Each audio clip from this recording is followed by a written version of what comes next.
Thank you for joining us today for this presentation titled The World is Your Classroom, Teach with English Language Programs. And the presenters are Ben Taylor and Andrea Lipka, who will tell us just a little bit about themselves and then share information. Yes. Thank you so much, Imani, for that lovely introduction. I was just telling Imani and Andrea, I've got family in Sarasota, so this feels kind of like a visit home. I hope you're having a lovely Saturday today. My name is Ben Taylor. I'm a marketing and outreach coordinator for English language programs, and I was a fellow in Kazakhstan from 2016 to 2018. And Andrea, if you'd like to introduce yourself. Yes, my name is Andrea Lipka. I am one of the alumni ambassadors this year, and I was a virtual educator in Guinea-Bissau in 2022.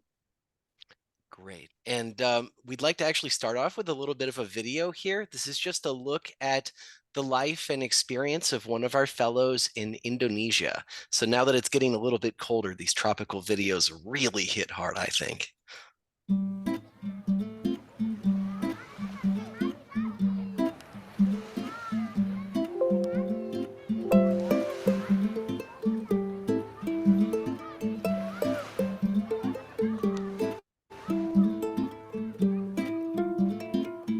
My name is Sultan Stover, and I'm an English language fellow in Indonesia. My post is Ambon, Indonesia. It's the capital of the Maluku province, which is a series of islands far, far to the east. And that makes me the easternmost English language fellow in Indonesia. I've spoken to other fellows, and you know, there's just a lot of diversity in regards to your day as a fellow.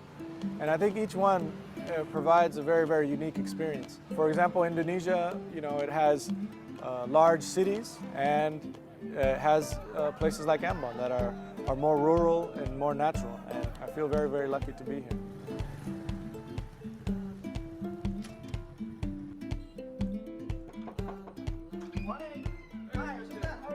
A typical day for me living in Ambon is maybe sometimes my counterpart will come before class and we'll talk about the day.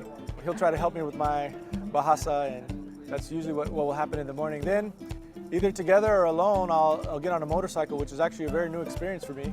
It's actually a lot of fun riding a motorcycle through the city. I actually live on the opposite side of the island from where most of my classes are. And so I take the motorcycle, I take a ferry across the Bay of Ambon to the other side of the island where most of my classes are. Usually there's a lot of traffic on my way there, but when I get there, I just begin and teach my classes.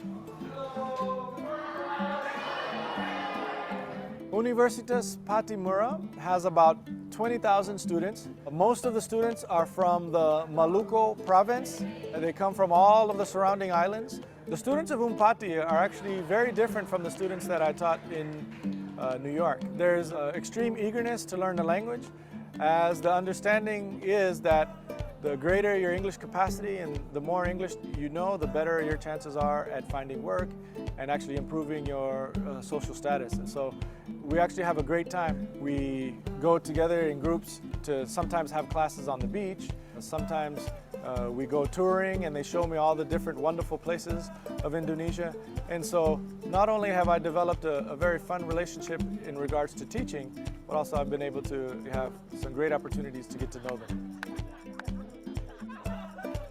After teaching my classes at the campus Pegasde, I usually stop for lunch at one of my favorite restaurants, which is the Room 88. They have this big white cooler, they open it, and there's fresh fish caught just that morning. And you actually get to choose which fish you want, and they will grill it up for you and serve it with a couple of sides. And it's actually really, really cheap, and it's actually really, really good. So I also work with American Corners, and American Corners is a library/event and presentation space in the university, and it's sponsored by the U.S. Embassy. There I do at least 2 presentations a month, basically on American culture, anything from holidays to music, anything that we feel is an important theme that the greater community would benefit from. In my spare time, there's actually a lot to do. One of the things I really enjoy doing is exploring the island. Usually after all my classes, after my day is done, the beaches are so close that I can just mosey on over and just sit and watch the sunset, relax, take a breather, and usually tell myself how lucky I am. I really have to say that this program is, I would say, the pinnacle for English language professionals. I can't imagine any other opportunity where you would have this much opportunity for professional development, this much actual hands-on classroom experience, this much time to actually create what it is that you would like to accomplish. I enjoy it so much that I've actually decided to renew. I was offered an opportunity to stay for another year, and I have accepted, and so I will be staying in Ambar.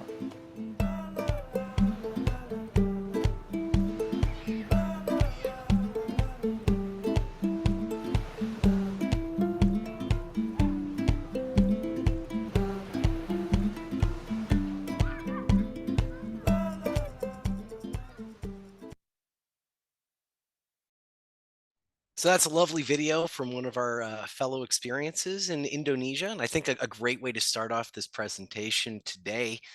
We have kind of a small crowd today, which is great. I think it's going to create a lot of opportunity for a very good question and answer session near the end.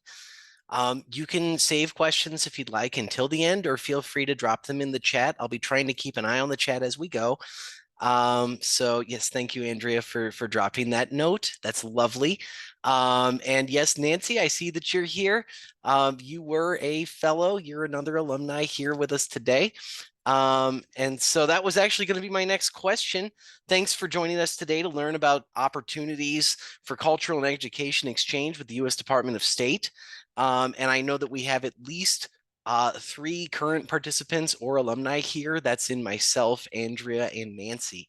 And so we'll be happy to talk with you during the question and answer component of this. We've already introduced ourselves, but in case anybody was coming a little bit late, this is a recorded session. You'll be able to access it later, but my name's Ben Taylor. I'm a marketing and outreach coordinator in Kazakhstan. Sorry, I was a fellow in Kazakhstan from 2016 to 2018. I'm actually in Illinois right now. Andrea Lipka, who is our alumni ambassador, was a virtual educator in Guinea-Bissau in 2022. All right, so I'm going to get right to it here. We've got a lot to look at. English language programs places highly qualified U.S. citizen educators in the field of TESOL on projects funded by the U.S. Department of State to assist U.S. embassies in delivering English language programs and supporting public diplomacy and mutual understanding through cultural exchange. Fellows, specialists, and virtual educators are counted among more than 50,000 participants in State Department international exchange programs each year.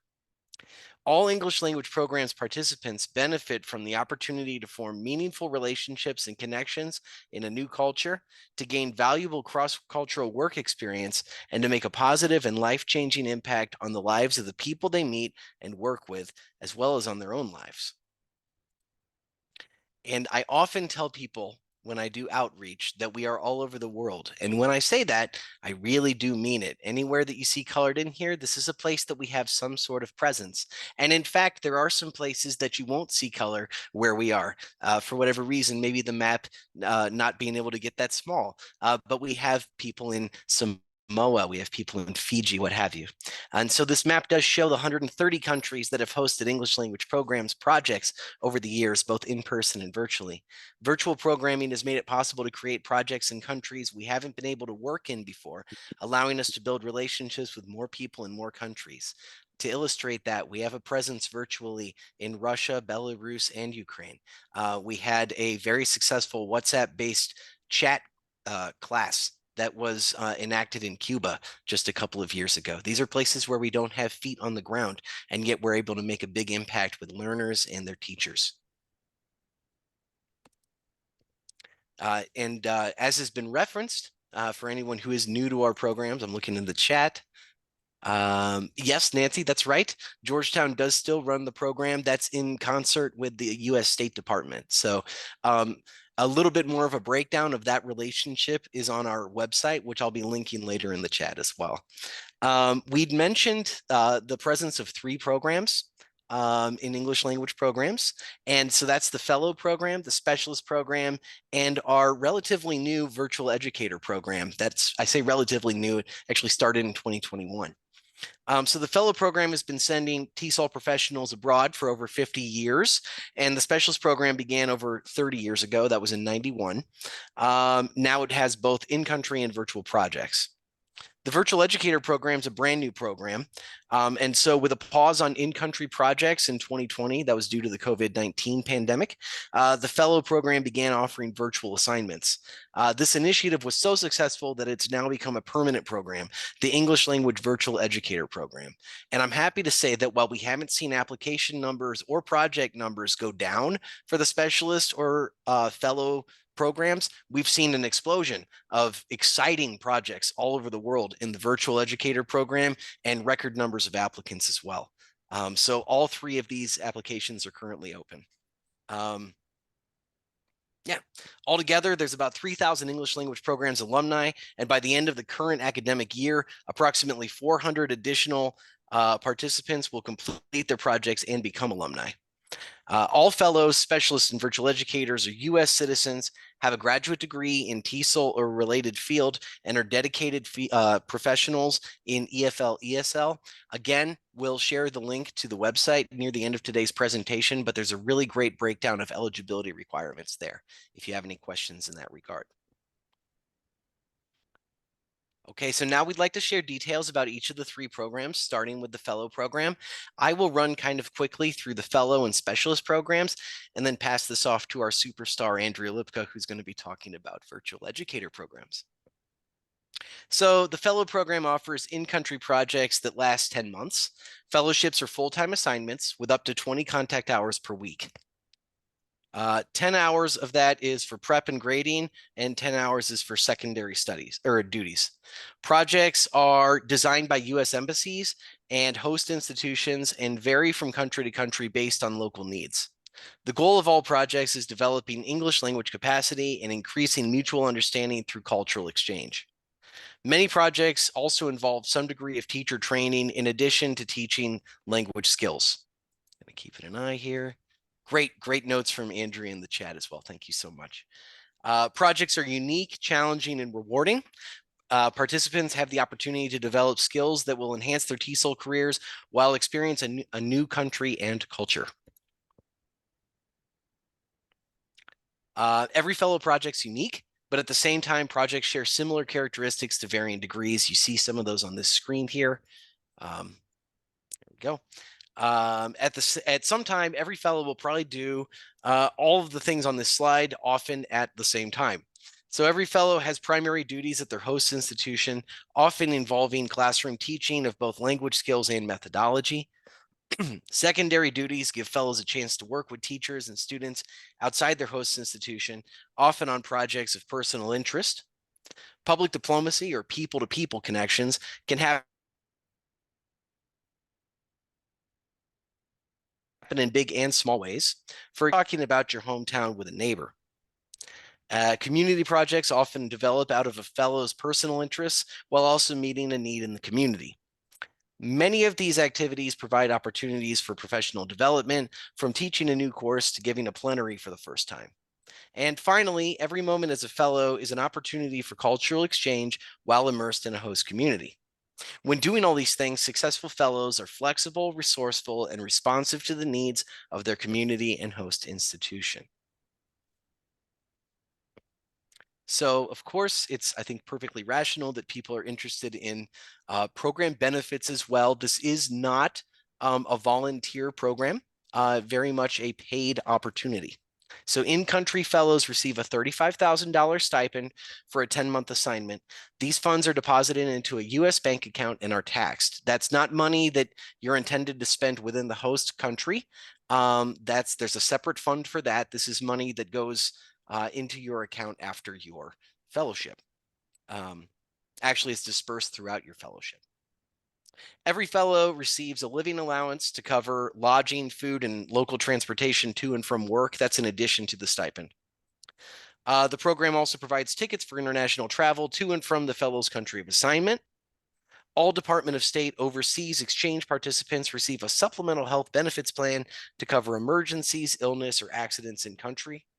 And a program activities allowance is also provided, which fellows use to purchase educational materials and to support activities.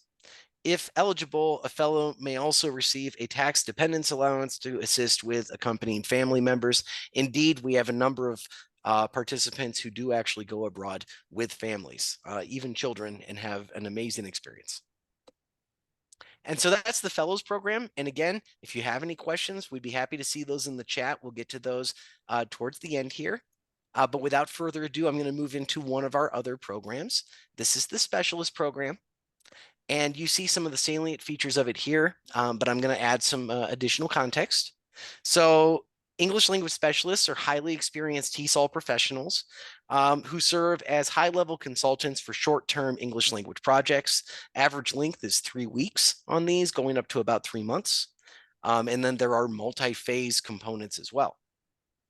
Specialists exchange knowledge, build English language teaching capacity, and establish partnerships benefiting participants, institutions, and communities in the United States and overseas.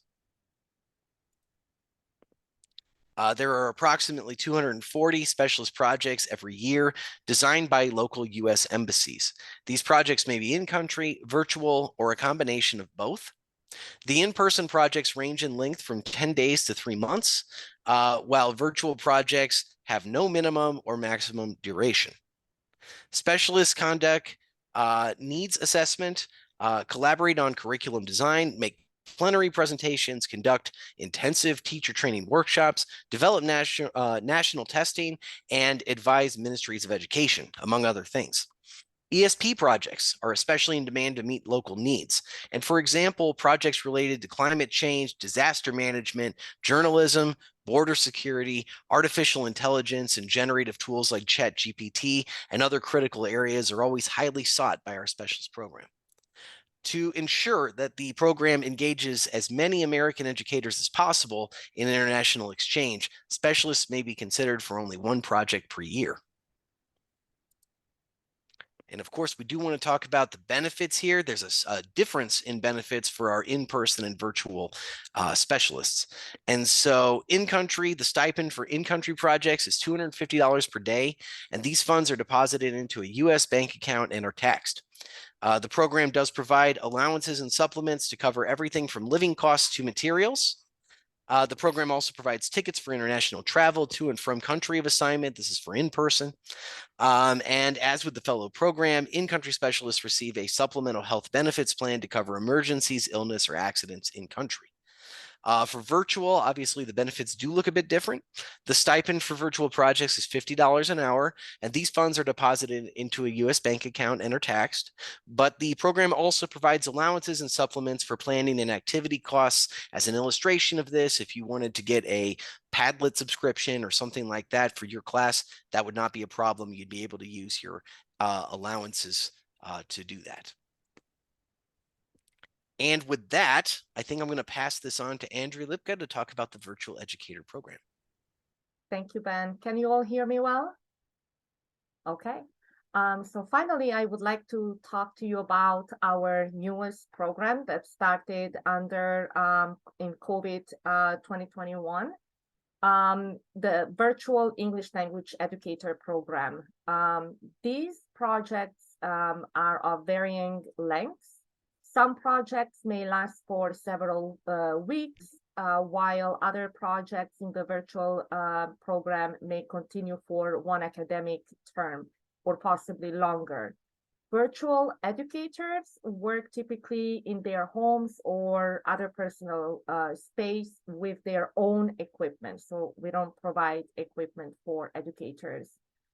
Through the use of digital engagement tools, virtual educators facilitate communication across borders and assist in improving English language teaching or education around the world.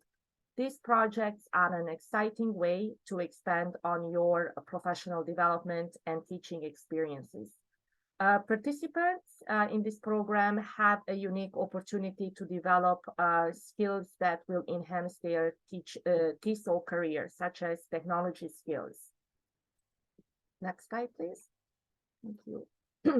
So the virtual educator projects are all performed 100% online and often involve classroom teaching in both language skills and methodology. Every virtual educator project offers an opportunity for cultural exchange by connecting American teachers to classrooms across the globe. Virtual educator projects are designed typically by U.S. embassies to foster meaningful connections that strengthen relationships with the people of other countries. Virtual educators projects provide opportunities for professional development. And these are the benefits of the program. So the $35 per contact hour and supplements for planning before and during the projects, and also an activities allowance. And next, I would like to talk to you about my project. This was English for journalism. Next slide, please. So in this course, I had to design a course. I love designing courses. So obviously when I got this assignment, I was excited. I also had no knowledge about Guinea-Bissau. So I got to learn about a new country, even though it was fully online. So these two facets I enjoyed a lot. The project was 15 weeks, and the objective was for working journalists to develop their communication and interviewing skills. It was a virtual English language training. Some of the challenges that I encountered was that participants had various language proficiency. So there was a little bit a challenge to produce quality stories and reports. So sometimes we did use their first language for translation. So that's the main challenge. And we used WhatsApp as our virtual classroom.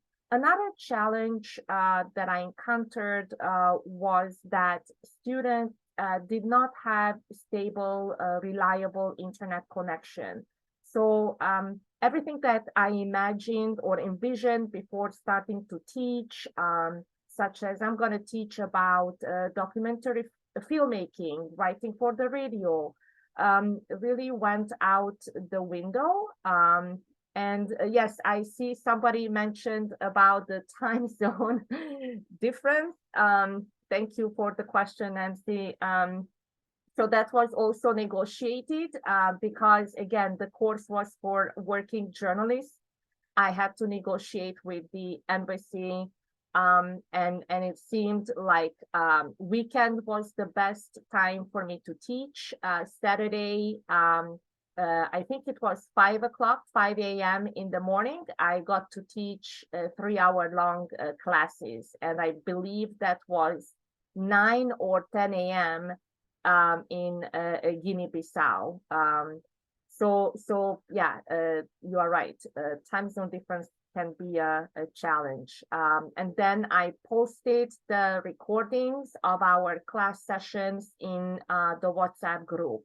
To make sure that I meet my students' needs, I invited guest speakers from various backgrounds. I tried also to locate guest speakers that either do investigative journalism in Africa, and also maybe speak my students' first language, which was Portuguese. So we had for each class, we had a guest speaker, and I asked students to contact me if they have any questions about vocabulary that they couldn't look up online. I also shared the materials before the class started. So that way, I hope that students who were at the lower level could look up the materials. On the next slide, I would like to have us watch a short slideshow I created about the project.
Thank you, Ben.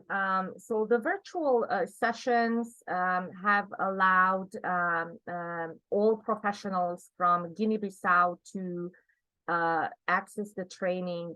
Some of the journalists I worked with have lived in rural areas, so they did not have the opportunity to travel to like the capital, for example, to attend the courses. Now, needless to say, there were challenges such as access to technology.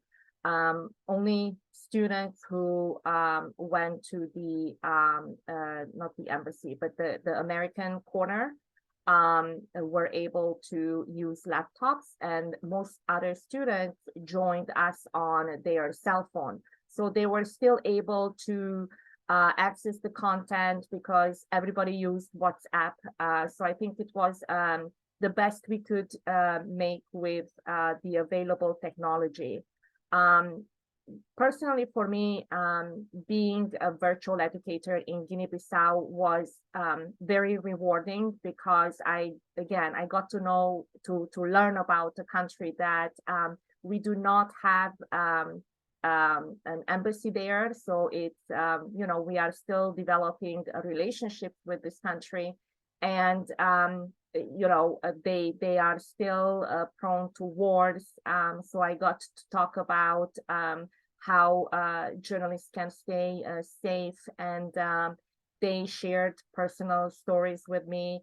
And I am happy to say that the WhatsApp group that started last year, it's still alive, and we are still keeping in touch, even though they are not my students. And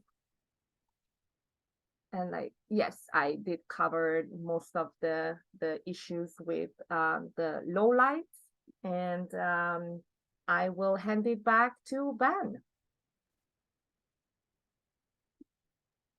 Thank you very much, Andrea. And I want to thank everybody in the chat. If there's anyone who is thinking of applying to our programs now, I just got a really nice message there. We'll have a little question and answer section at the end of today. I'm going to try to move kind of quickly through my slides here, talk about my own experience in Kazakhstan. We've got a few other kind of final slides, and we'll get to a question and answer session. So my experience was similar in some ways to Andrea's. And Andrea, by the way, excellent video. That was so much fun. I should have put a video like that together for my own experience. But I love to see what you've done there. I was a fellow, though, so one of the big differences for me was I was very much in person. I spent 2 years in Kazakhstan. My first year was in the capital city of Astana, and I was working with English as a second language instructors, but they were student teachers. So they were going to be people who were working in K-12, but they were kind of on the way out of their college experience. And so I was helping them with that. I was also doing a lot of teacher training there. And as soon as I felt ready and equipped to do that for a second year, I got thrown into an entirely different element. I was 4 hours away in a city called Karaganda, working in a polytechnical institute, and I was teaching people with STEM backgrounds. So teachers who were educating folks working in architecture, working in engineering, working in graphic design. I was suddenly teaching those students and also their teachers. But in addition to those primaries, what we see in this picture here, I did an awful lot of secondary projects. And so I did work with Education USA, which is actually a global organization dedicated towards helping lower income high school students from all over the world kind of prepare for college, get ready for any kind of testing and stuff like that that may be necessary. I was doing a college prep program where we were working on admissions essay writing here. And this is something that I did weekly. I became very good friends with the leadership and also with a lot of the students here. I can actually see students in these pictures who have gone on to go to university abroad, which is a very exciting thing for me to be able to say. You can also see from that last picture just quickly that I've had the bow tie thing going for quite some time. So this is back when I had hair and I was still really into bow ties. So no new features there. Inside and out of the classroom, I was a very busy person. And so this middle screen, this is another one from my college prep days working with those students, but I also did a lot of teacher training. You can kind of see that on the left. That was actually a teacher training workshop that I was doing on needs assessment. That was in Karaganda. That was with my STEM teachers right there. That's actually the head of my department sitting right there in the gray. On the right, this was one of the most fun things that I did. We had access students. These are high school students learning a little bit about American culture and kind of bolstering their English language appreciation and usage. And this was actually a business camp that I got to take part in. You'll forgive me a little bit for my hair. This was at about 6 in the morning. I was kind of just scrambling after a long train ride, but we were learning about, everybody's holding a sample business card that they've created. And we were learning about business card etiquette around the world. So that was a really fun project. And again, a lot of these students have gone on to great things in the years since. One of the least expected but most welcome aspects of my experience was a secondary project that took off just outrageously. And that was work as a TV host and radio host. And I did that quite a lot. I ended up, there was a documentary about me. I ended up in a Bollywood film in Kyrgyzstan. I had some really crazy experiences that were incredible. And so I'm just going to kind of quickly go through some of this. It all started my first year. I was offered an opportunity during Constitution Day, which is a big day in Kazakhstan, to do a video for the Kazakh government. And this has kind of got Mustafin, this gentleman, kind of standing in the gray sweater with a camera tripod on his sweater. He's actually gone on to be one of the biggest romantic comedy directors in Kazakhstan, but this was one of his early films that he shot with me. So that was actually really fun. That ended up taking off, and I started doing cultural videos. For the US Embassy, working with an embassy cameraman there, they would release, and some of them went viral. We had 20,000 reactions and things like that. I was getting picked up on news stations and sports stations in Kazakhstan, which was always fun. I would get videos and photos from students who saw me on TV while they were in a cafe or something like that. So it was all kind of ridiculous and great, especially because I have no acting experience in my background, right? But it just took off. And then in Karaganda, we realized that a lot of learners or people who wanted to learn either could not physically get into a learning space that I would offer educational opportunities. Maybe they had physical things that were limiting them from getting in, or they were just too busy. And so we decided that having a weekly radio show and TV show would be a great thing to do.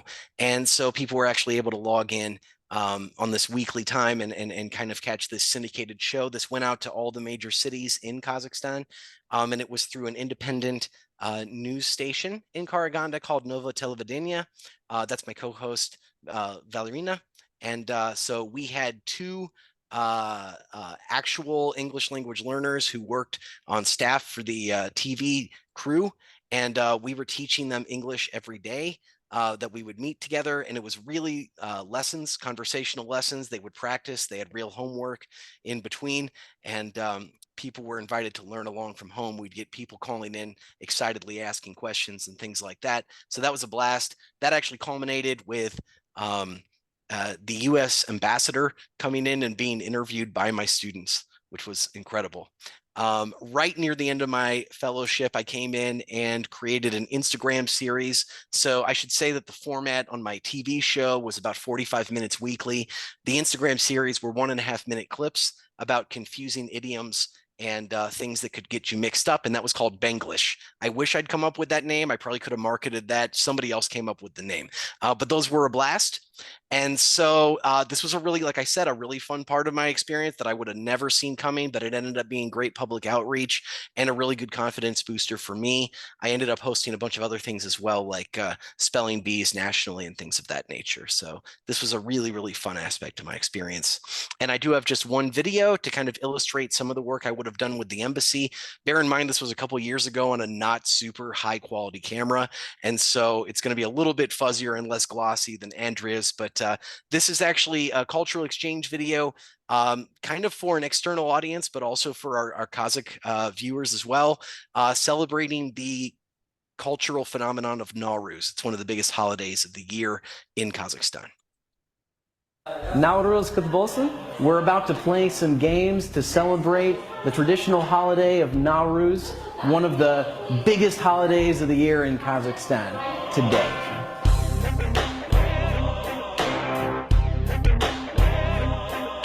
Now, we're going to pull the rope.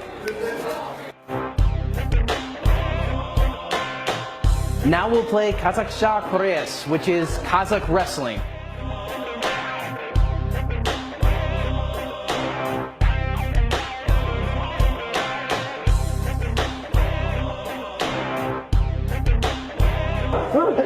Stop, you win.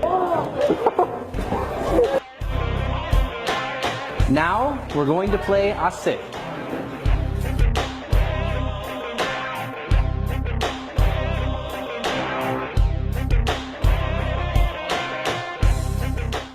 This is a really hard game. Yeah!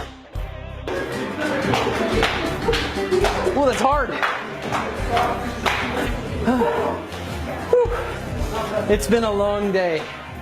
This has been Taylor. Nowruz Kutbolsun.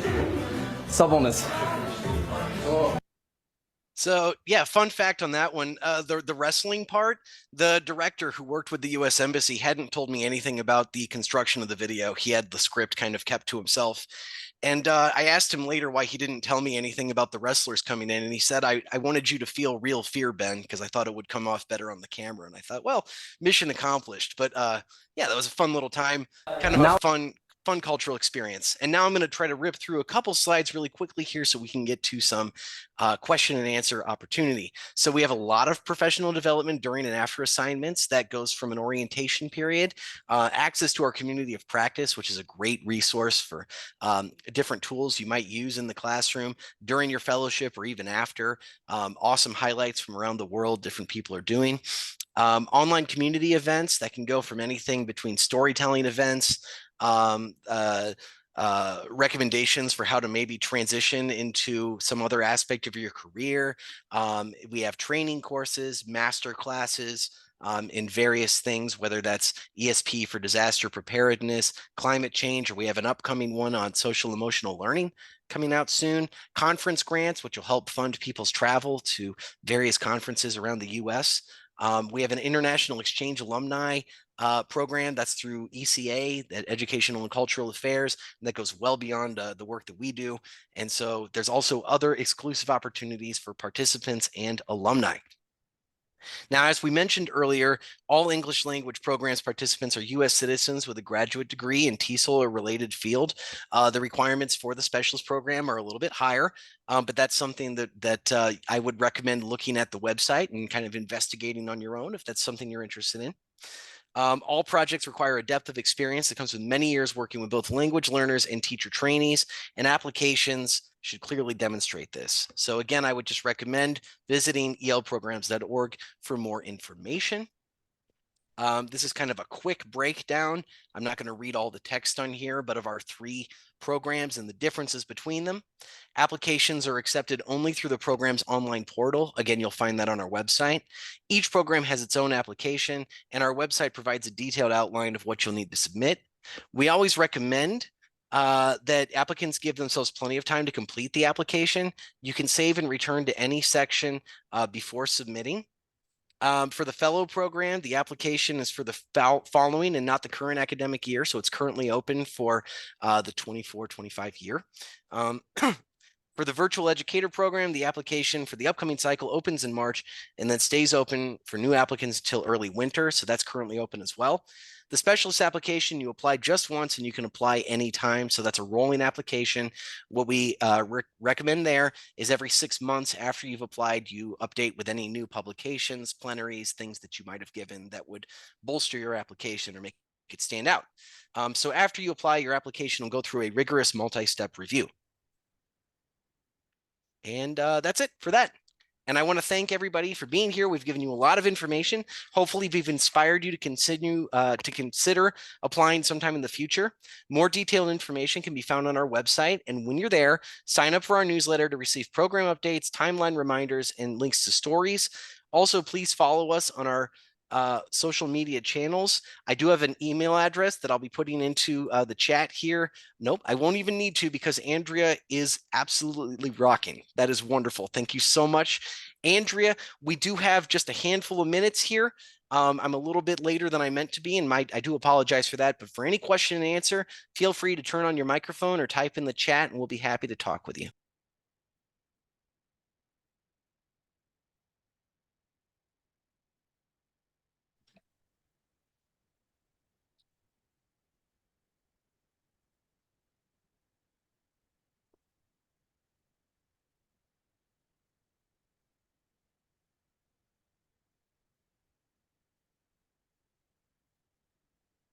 If you Well, don't have any questions, I would like to tell you why I chose the virtual educator program, because I work full-time, and for me it was not possible to travel.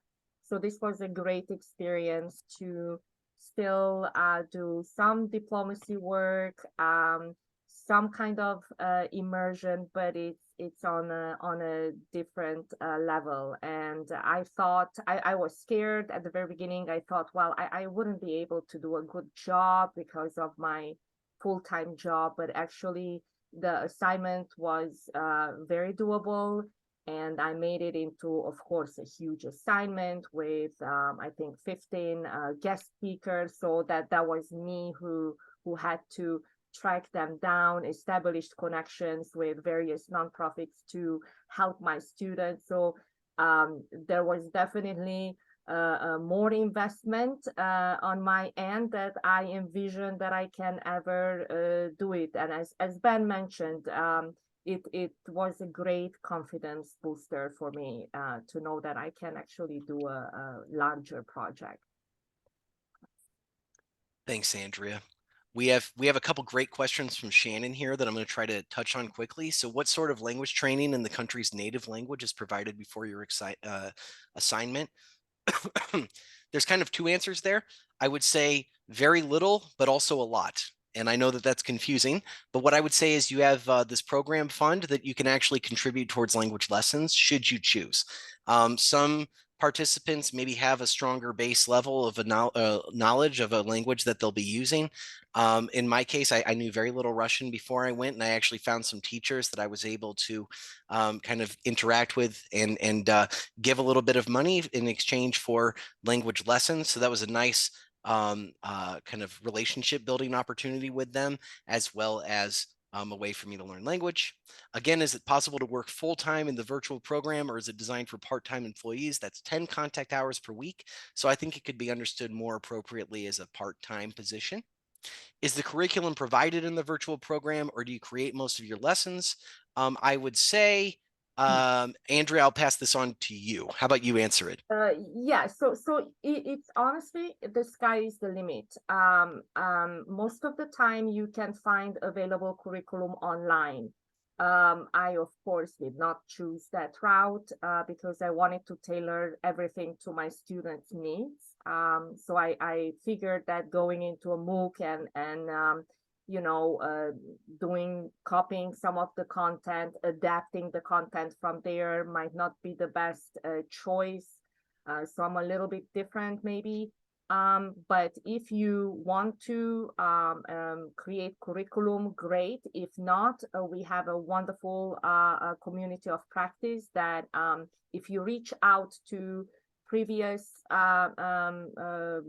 virtual educators who have done similar work in your content area, they are very happy to share their content with you. I basically used PowerPoint. I designed my own objectives in collaboration with the embassy, and then I was literally on my own. So I guess it depends on the embassy. It depends on the teacher, how confident and comfortable you are. Yeah, so there are various levels.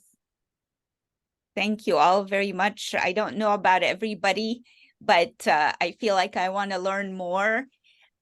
You shared exciting information here, and I am really sorry that we are out of time, and we have the next presenter here, so we will move into that in a moment. But once again, I want to thank Ben and Andrea and appreciate the information very much. If anybody still has information for the presenters, please email them. Their email information is in the program. In the chat. Thank you, Amani. Thank you, Ben. I appreciate it. Thank you all very much. And we are moving